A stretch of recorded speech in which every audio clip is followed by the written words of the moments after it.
au moins, ça a le mérite de mettre les associations dans le même panier que la ville en disant on ne facilite pas la trésorerie ni de la ville ni des associations. Tiens, ça tombe bien, la délibération, c'est pas calculé. On est sur l'examen des demandes de subvention inscrites au budget primitif. Pascal. Principal, budget principal. Le budget principal. Oui.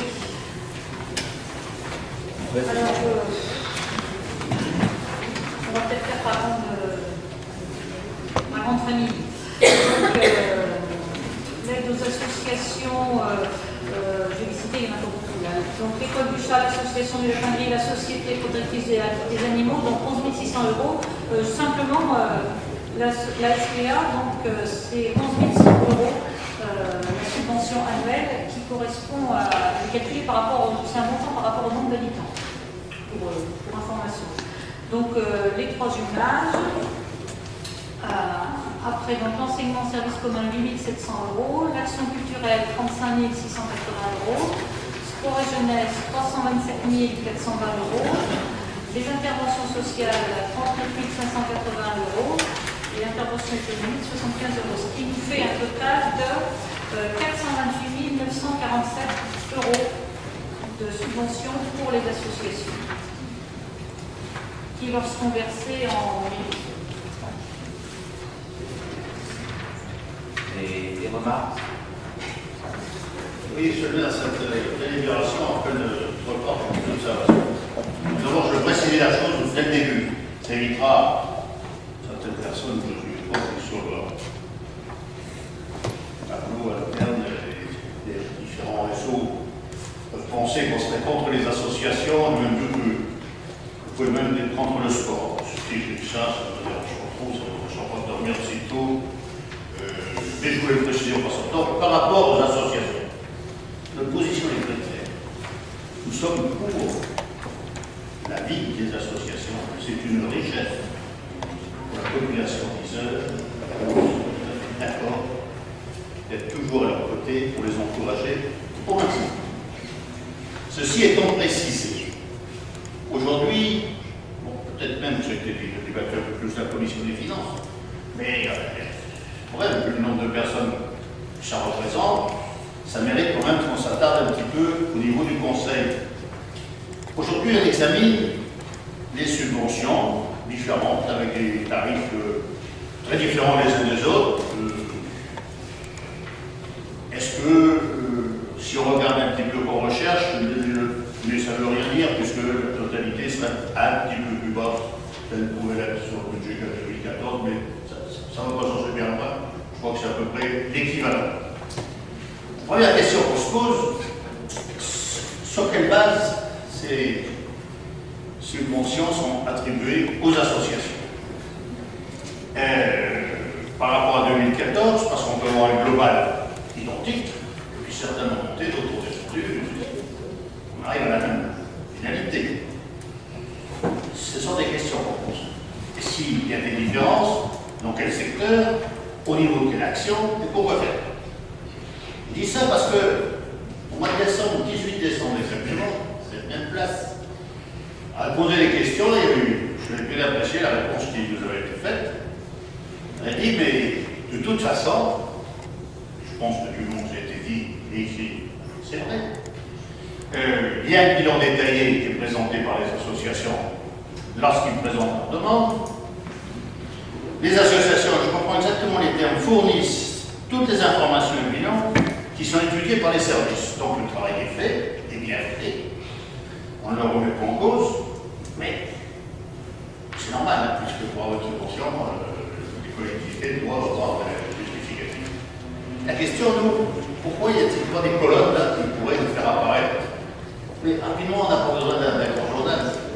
Une, ce qui a été demandé, ce que ces associations avaient l'année précédente et ce qu'on lui propose aujourd'hui. Ça c'est tout simple, l'informatique le fait de manière toute simple. Non mais reste attentif, effectivement, mais si je vous jette vous le dire, ça m'empêche pas de parler. Hein. Alors il faut y aller.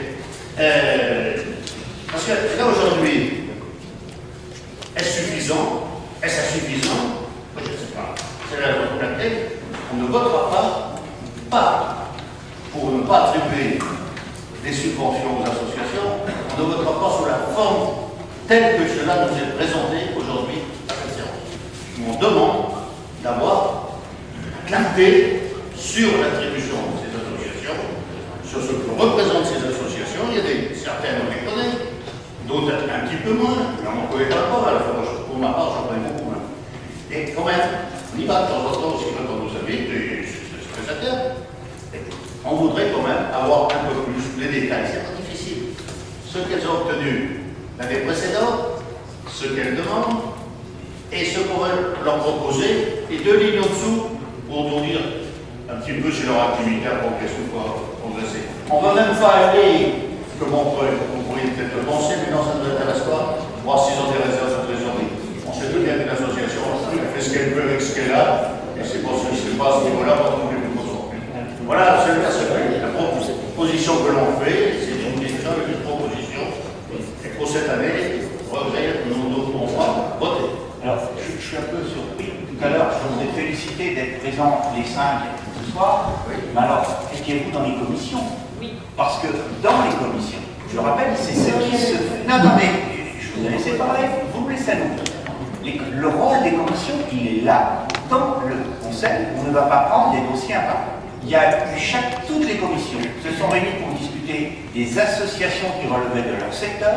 Les éléments ont été échangés sur ce que vous dites, le montant d'amende, la subvention de l'année précédente, la subvention de droit commun, la subvention exceptionnelle, effectivement. Donc, dans chacune des commissions, il pouvait être discuté, c'était le lieu, c'est beaucoup plus simple qu'ici. Je vous signale qu'ici, on a un nombre important de subventions, on a 93 associations.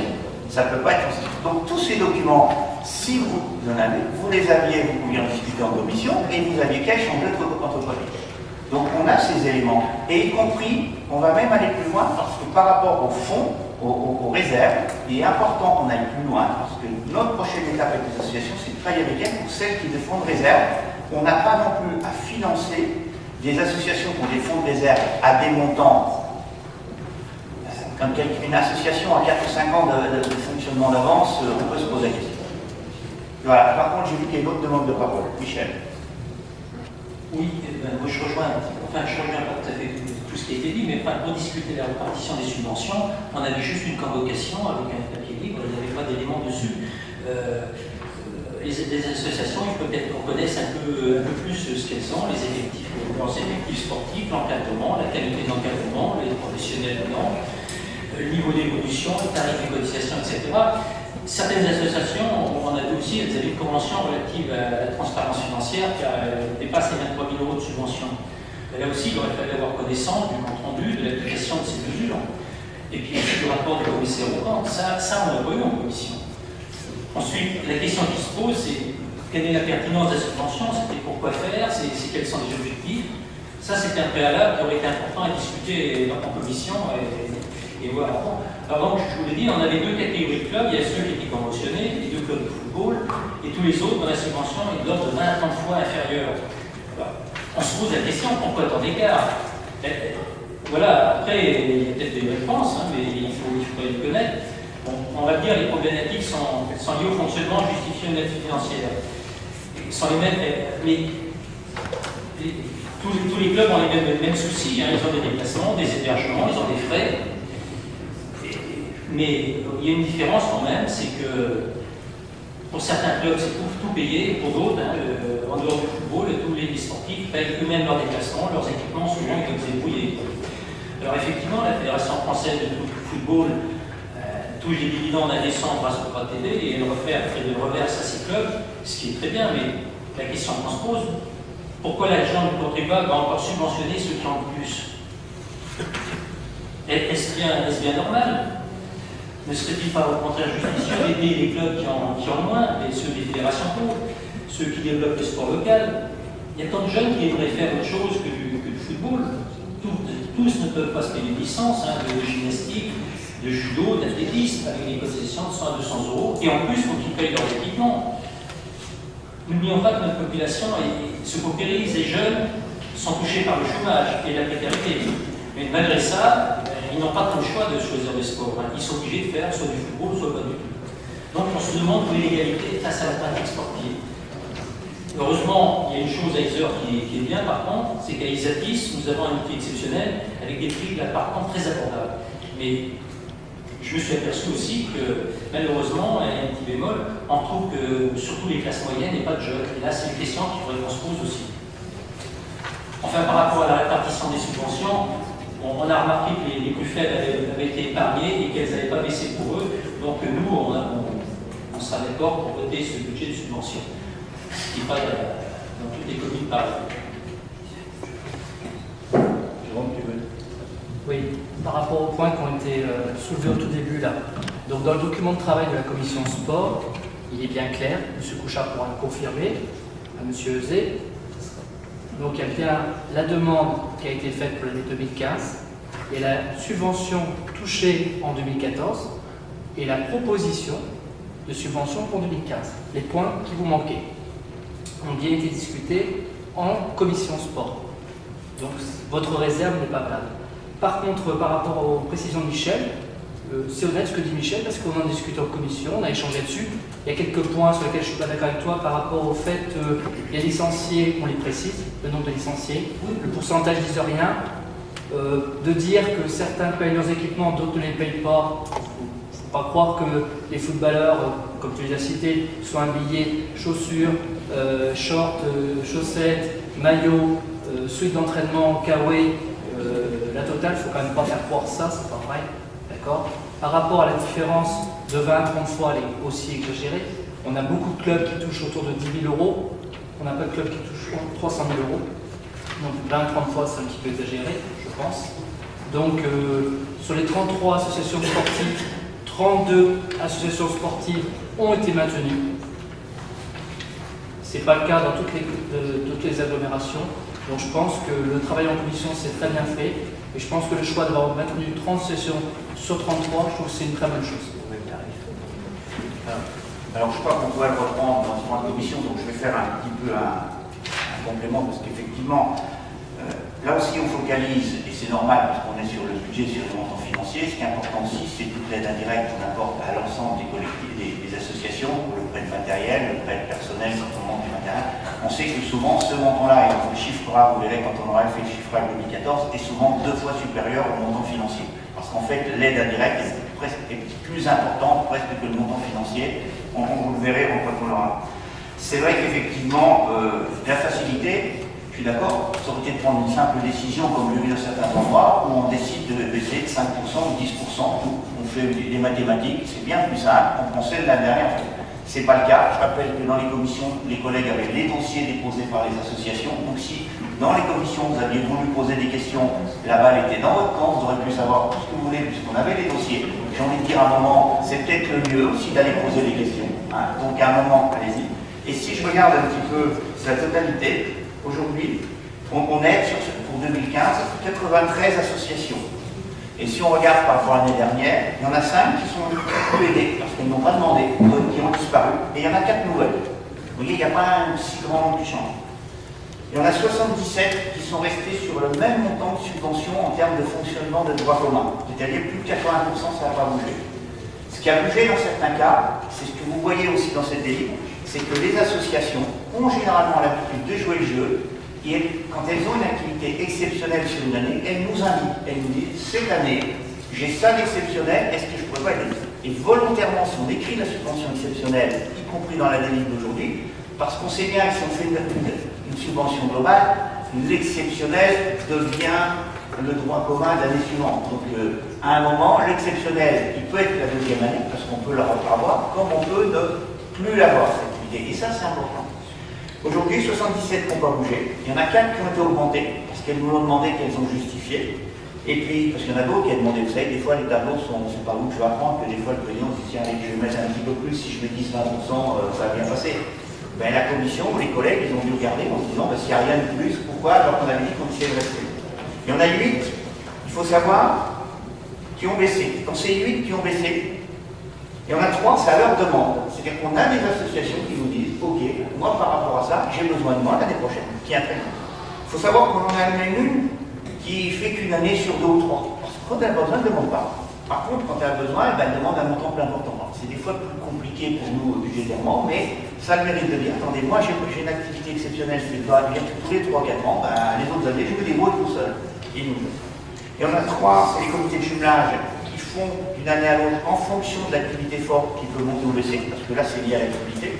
Et puis, au vu, alors là par contre, il y en a une sur lesquelles, nous, quand on a vu les fonds de réserve, le montant des fonds de réserve, la proposition était de légèrement diminuer. Nous avons diminué, nous sommes passés une subvention de 1300 à 1000. Je ne vais pas la citer là parce que je n'ai pas envie de la mettre, parce qu'il faut qu'on en compte. À un moment, mais effectivement, mais il y a eu un débat dans la commission, je crois d'ailleurs, qui était discuté. On fait référence à tout ce qui s'est dit, mais il y a eu un débat pour se dire, ceux qui disaient, bien, si on arrêtait complètement, ou si on baissait simplement, il y a eu un débat. Bon, ça a été tranché. Vous voyez, même par rapport à ça, le maire n'a pas donné de consigne spécifique, ça a été fait. Alors après, il faut l'expliquer, parce qu'il faut comprendre aussi que les associations, et du coup, moi je dis, nous allons maintenant, dans les prochaines demandes, demander les fonds de réserve. Parce que moi je considère qu'une association, qu'elle ait au moins une année ou une année et demie de fonctionnement, c'est légitime, parce qu'une association qui est d'autres, par exemple, si on prend une amicale laïque, moi j'en ai discuté avec le président, ils aiment bien avoir presque 2 ans d'avance, parce que si une année, ils se plantent dans leur manifestation qui rapporte de l'argent, ben, ils veulent pouvoir aider les écoles. Donc moi qu'ils aient 2 ans de fonctionnement, normal. Par contre, ils auraient 10 ans de fonctionnement, ça n'a pas de sens. Nous n'allons pas, je vais prendre l'expression, utiliser notre ligne de trésorerie ou être obligé d'emprunter, ou se priver de nos investissements ou d'autres fonctionnements pour une association. Vous avez vu aussi, je suis surpris que ça n'a pas été dit, qu'on a légèrement, en accord avec les 6 heures, baissé la subvention des 6 heures, parce qu'on a intégré que la coupe, même si c'est pas, ça ne rapporte pas autant qu'on veut bien le dire, la coupe, ça a quand même rapporté, donc c'était l'année où la 6 heures devait participer à l'effort collectif. Et au bout du compte, alors, je veux dire, je ne voudrais pas que Michel il vote avec des chiffres qui soient faux, on a baissé globalement. On a baissé de 30 000 €, donc je le dis voilà, parce que c'est vrai que les sommes à peu près identiques, parce que voilà, donc moi je vous donne tous les chiffres, on a baissé de 30 000, mais au vu de ces éléments-là, c'est pas un choix, on n'est pas parti d'une enveloppe pour vous l'affecter aux associations, on est parti du compte de vos enseignants. Voilà, ça fait une baisse d'environ 6%, je vous rappelle quand on avait discuté en décembre, j'avais dit que ça serait bien qu'on obtienne 3%, qu'on a 6, mais on a, ça s'est fait. Voilà, quelques éléments sur l'ensemble de ces subventions. D'autres questions? Alors, des oppositions? Oui. Je voulais justement un peu intervenir au sujet de la discussion qu'on avait eue, et quand vous avez dit tout à l'heure que vous alliez regarder justement ce que j'appelle le trésor de guerre, mais qui est la trésorerie, je vous encourage vivement à le faire, parce qu'effectivement, moi j'avais été un peu choquée par cette situation. Voilà. J'ai regretté qu'on n'annule pas complètement cette subvention, parce que je pensais que c'était une goutte d'eau dans le budget compte tenu de la réserve. Mais bon, la commission a décidé. Je crois quand même, voilà, vous l'avez dit, la commission et c'est quelque chose qui doit se discuter avec les associations en amont aussi. Parce que même pour nous, cette goutte d'eau dans la rivière ne va pas changer beaucoup. Par contre, il est important qu'on explique, on a un climat de confiance avec les associations. Donc il ne faut pas qu'on leur fasse quelque chose par derrière. Il faut qu'on les rencontre, leur dise. La preuve, ceux qui nous demandent quand ils ont besoin et qui ne demandent pas d'autres années, ils sont entrés dans le système qui est confiant. Vous savez, on a eu dans les années précédentes, à des moments, des associations qui ont été en grande difficulté et qui ont été bien contentes parce qu'il y a eu des difficultés passagères, que la ville derrière de l'Ancouma passe le cap difficile. Voilà. Sur l'ensemble des subventions. Juste une observation, c'est pas pour la polémique. Aujourd'hui, c'est vrai que les subventions sont discutées commission par commission. Mais à la commission des finances, quand on arrive en fin de parcours, on n'a plus que le tableau final et on n'a pas d'observation. Mais oui, mais parce que c'est comme ça, on a. Voilà. Après, dans l'organisation, chaque commission en a discuté. Ce que j'espère, c'est que ce discours, je l'entendrai dans d'autres collectivités, qu'on demandera aussi qu'on ait autant d'informations avant, parce que le nombre de fois où j'ai eu. Jamais été contre. Non, mais je dis, j'espère qu'on aura les mêmes demandes conjointes. Dans d'autres collectivités, on siégera en disant on veut des renseignements en amont. Si déjà on avait déjà tous ces détails sur les subventions, on serait assez content. Pas de problème. Alors, des oppositions sur ces subventions, des abstentions? Ah, abstention. Bon, d'accord, j'ai été trop vite. Des abstentions. Alors, oui, bonne question. Il faudrait que tous ceux qui sont obligatoirement présidents d'une association ne prennent pas part au vote. Donc on va considérer qu'ils sont sortis, ils ont été faire un petit tour au moment où on a voté parce qu'on a fait. Je pense que c'est souhaitable qu'on fasse pour les bureaux. C'est pas une obligation, mais c'est pas plus mal. Je trouve qu'un exécutif d'une association, on le marquera, n'a pas pris part au vote. Hein. Alors donc pensez bien à nous le dire, parce qu'on ne sait pas toujours. Si vous êtes dans une des associations, vous le penserez bien, nous on va essayer de le trouver, mais dites-nous-le. Hein. Pour la PAC, par exemple, Trimé, pour le Amiens, l'ensemble instrumental. Il n'y en a pas d'autres. Alors, il y a les comités de jumelage. La paille. Bon. Non, mais attendez. Non, on va mieux prendre le bureau. Si quelqu'un est secrétaire ou trésorier, vous mettez ça. C'est plus sécurisant. Je veux dire pour lui. Bon, ok. Mais on regardera bien. Bon, alors les autres se retrouvent.